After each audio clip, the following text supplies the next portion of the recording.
Salutations, this is Proboscis 2, and today we are going to be looking at the mod I made before I explain how I made it. So, today's mod is the custom level, and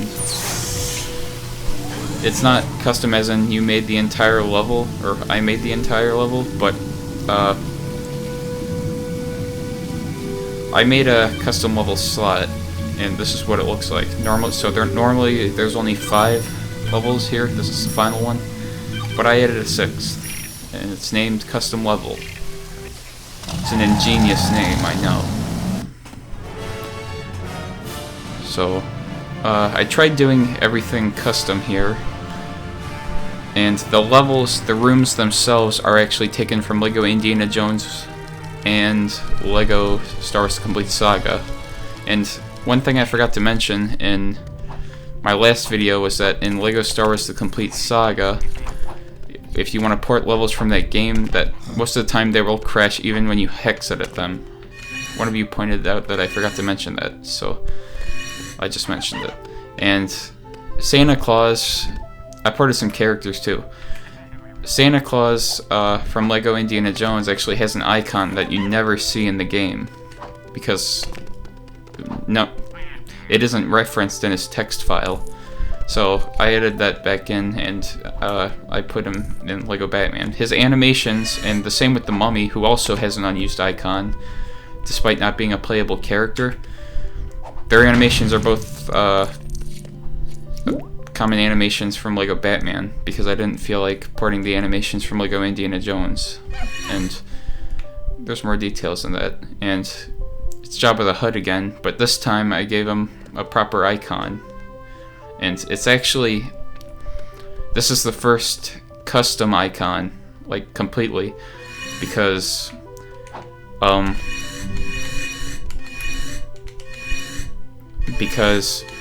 I copied another icon and hex edited it so I didn't have to replace any other icons. When I did the Space Animals videos, the custom icons were from characters that I weren't porting, and I just replaced the texture inside.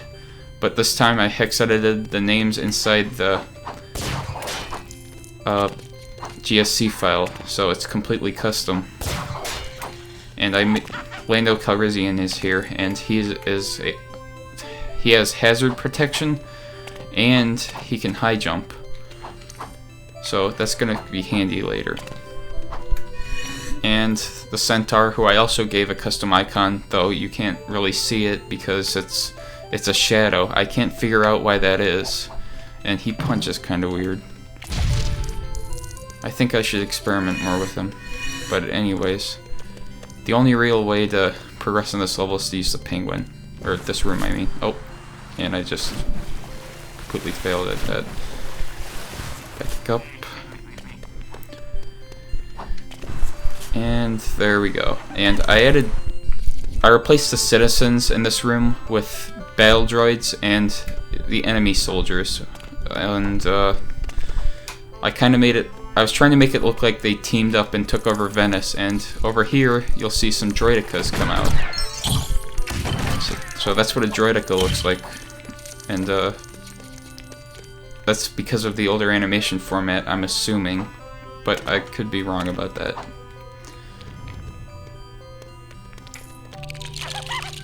Okay, so now we're in Dagobah. And Lando's gonna be handy for this part, but we'll need the Joker. I want the Joker because there's a part up here that I want to show you with him. So these are most of the levels that I found work with LEGO Batman.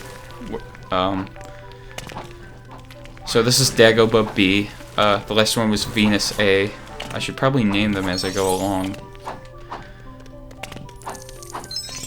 And I want the Joker now.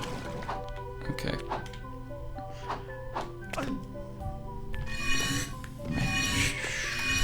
I haven't tried going over here yet.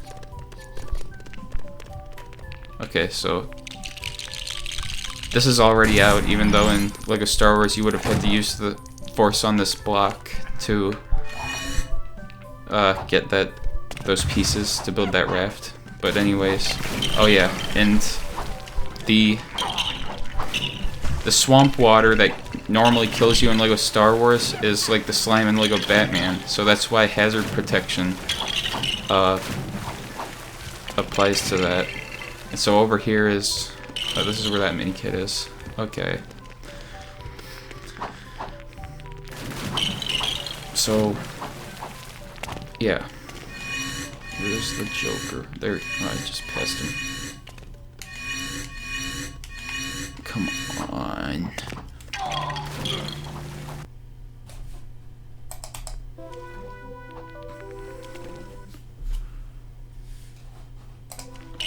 Okay, so I'm not sure how that's going to turn out in the video. My computer just froze up a little bit. But anyways, continuing forward, there is a part over here that I think is pretty interesting. Hopefully you can see it. The frame rate is not very good right now on my end.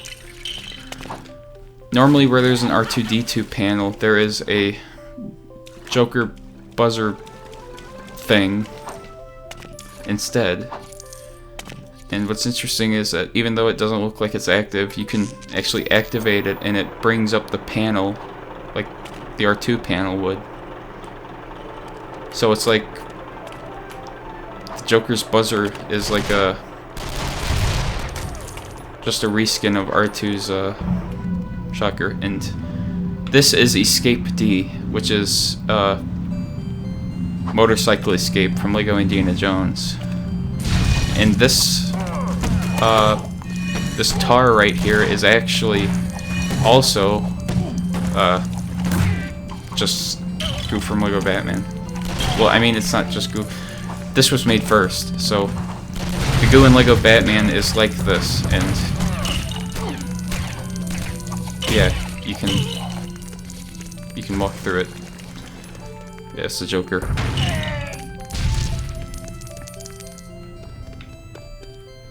Alright, this is an amusing part. So this is why I included the penguin in the level, along with that part where you need to fly in Venice, but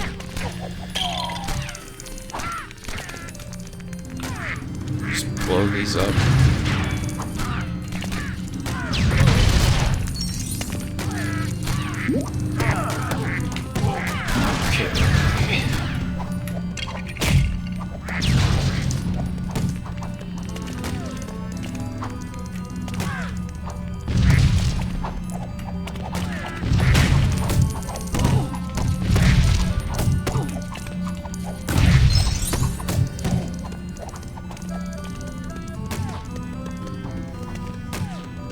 Frame rate.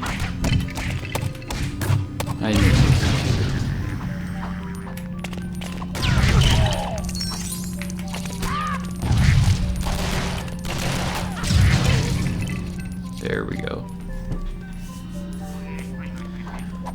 So these guys, being from LEGO Indiana Jones, they actually still drop their hats, and funny enough, you can still pick them up in LEGO Batman, even though, and the penguin's head even comes off like it should, even though it's around his neck. So that's interesting though, because LEGO Batman never used a mechanic like that. Alright, and this is either retake F or G. I think it's F. And the textures are a lot, well, yeah, they're really messed up, like they were in the Cantina porting video. So, I can't figure out why that is, either.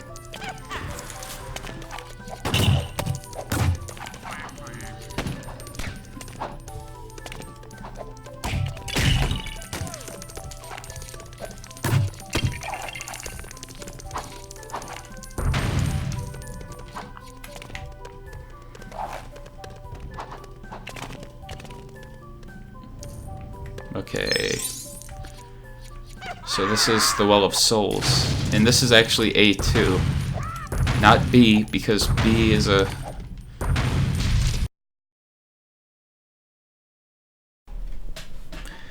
Salutations, Proboscis 2 here with yet another explanation on how to mod LEGO Batman, and in this one I will be showing you how to add your own levels that are either edits of existing levels pieced together, or ports of levels from LEGO Indiana Jones and LEGO Star Wars The Complete Saga. So this is for the one I showed in the video, a previous video on my channel called Why I Need Another Computer. So what I did was I made a new folder in Hero, Chapter 1, and right here, Custom.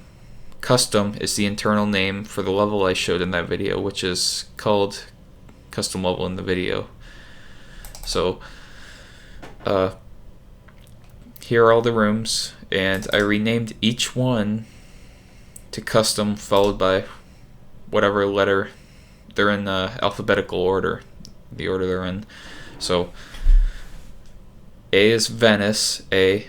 B is Dagobah, B. And C, gosh, what was C? I don't remember. C was Escape D, that's right. And Custom D was another Star Wars level. What was it? Oh, the Palace retake. Whatever the one that was. And then this Custom E was Well of Souls A2, and that's where the video cut off. And then Custom F was, I didn't show these two in the video, but Custom F was Cruiser D from Chancellor in Peril from LEGO Star Wars Complete Saga, and Custom G was Lost Temple F, which is when you're being chased by the boulder in the Lost Temple in LEGO Indiana Jones. So, and I went through and named, well, I didn't go through and name each one by hand. I used a tool called the bulk renamer, or bulk rename utility, and it's really handy for checking subfolders and then just inserting what you want to replace. It finds and replaces file names for you, so that's very handy. And also for LEGO Star Wars Complete Saga levels, I had to hex edit the bottom of the file. So no, that's Venice, sorry. So let me show you this. This part, I had to copy and paste a part from one of these parts from LEGO Batman, from one of LEGO Batman's files, and paste it in and insert it into here over the one that was already there, because the dates right here on LEGO Star Wars The Complete Saga files are newer than the dates on LEGO Batman files. And also it reads I meta instead of H meta, and that can cause the game to crash. So you have to change those for LEGO Star Wars levels. And another thing you have to change about these files is in each text file it lists doors to each room, and so here usually it would say Venice A, but I changed it to Custom A to correspond with the custom level name. And so here it would say Venice B. This is the door from A to B. From Venice, in Indiana Jones it would be Venice A to Venice B, but here it's Custom B, or sorry, Custom A to Custom B, and so I changed it to Custom B. And yeah, but sometimes in some levels that you can modify, like Escape D, it'll say D to C, but you can just do it to Custom B, and you can pretty much do it to anything you want, actually. So these don't matter, these names don't matter, but you can, you know, have it warp to anywhere you want. So yeah, and at the end you have to make sure that it warps, that the last door warps to status, otherwise the level will not end properly. So keep that in mind. And also I didn't mention that you could also add your own music to the game. And the music that I added in this level was actually a track from another game series that I will hopefully soon be creating another channel about. Hopefully, but that's completely unrelated. I don't know why I brought that up. And yeah, so that's all for the files for the level itself, but you have to edit also these 3 files. Oh, let's get this out of the way, because you have to add your custom level to these 3 files. So here I added it to chapter 1, see right here. And for levels, this is a kind of a tedious process, but let me see if I can find where I added it, because I added it here too.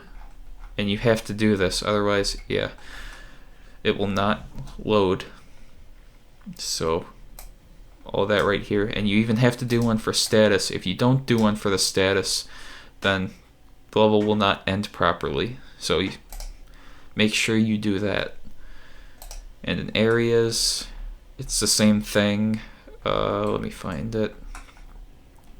And yeah, and also this is where the game sets what character to load at the loading screen in story mode. So it's the boss that you fight, and I set it for the walrus, and also in the text file for the level itself you have to set it as the residence boss. So, and also the name ID is the name it displays when you hover over it with the, what's it called? The icon in the interactive display. And the text ID is the text that it displays on the loading screen. So, and these IDs are references to, let me see if I have it here. I don't. To English.txt, which is located in stuff, text, and English.txt.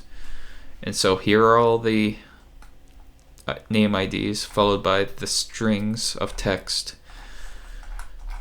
And I added down here this stuff for, I believe it was 700, it said there, yeah, right here. So when you want it to separate when you want to separate 2 parts of the loading screen text, you have to make the second part of it an entirely different string, and then when you put it into areas.txt, you have to add however many strings you want it to read after the first one, which is 701. So here it's 1 over. So that's how that works. And there's one more thing you gotta do. Go back to stuff. This is how you get it on the computer screen in the Batcave. So you go to interactive display, world map, and open world map hero1.txt. And this is where you set where it shows up on the radar screen. Here I have it set to 1973 along with all the others. And yeah, you just add it there. And I believe that is all I did. So you've already seen the video except for the end of the level, and I'm gonna stop recording now because it's gonna stop recording anyways because Bandicam sucks. Okay.